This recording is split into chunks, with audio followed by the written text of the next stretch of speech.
आज बरेण्य अतिथिवृंद और मोर समधर्मी कवि भावुक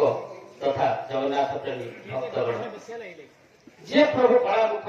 से प्रभु नीलाचलवासी जहाँकर दाण्ड बड़ दाण्ड जहाँकर नेत पतित पावन नेत आ जहाँकर उदधि महोदधि भक्त आज आकुल निवेदन भरा कंठे कहूँ हे प्रभु तुम्हें परा सही प्रभु तुम्हें दासिया हाथरू नड़िया नहीं ता दुख दूर कर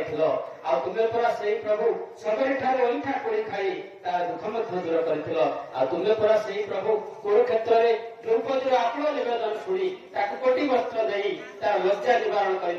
तुम्हें परा सही प्रभु आपण को किभली बा गाई जणाइबी गोटे पदरे मुझे मोर गुहारी अर्पण करुछि। श्रीक्षेत्र धाम रे आज श्रीक्षेत्र धाम रे आज भीड़ लागी गला रे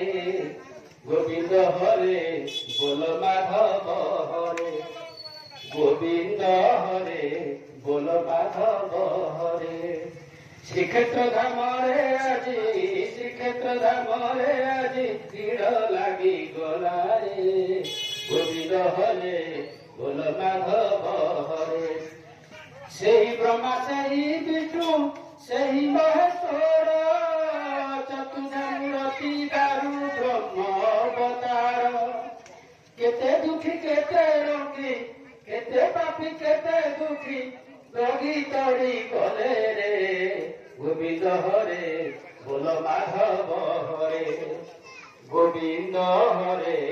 बोल माधव हरे। जय जगन्नाथ जय जगन्नाथ जय जगन्नाथ। आज्ञा आपण परिचय? आज्ञा मु बटकृष्ण स्वाई प्रधान शिक्षक रामदासपुर उपरा विद्यालय। आज पवित्र बाहुड़ा अवसर में रुकुटीपाट ठारे रथपथ जगन्नाथ शीर्षक आलोचना चक्र और कविता पाठोत्सव कराई आप भाग लेते से विषय कौन कहे? आज मत खूब आनंद लगुच से नीलाचलवासी प्रभु जगन्नाथ बाहुड़ा यात्रा उपलक्षे रुकुटीपाट ठारे रथपथ जगन्नाथ शीर्षक जो आलोचना चक्र संवर्धना पर्व साहित्य आलोचना कविता आसर ये सब अत्यंत ग्रहणीय एवं समाज रे आज जो सब अवनति घटी ताकू सुधारिया आज कवि मानकर जो सब प्रयास ताकू मु साधुवाद जनाया संगे संगे शुभकामना जनाऊँ। जय जगन्नाथ।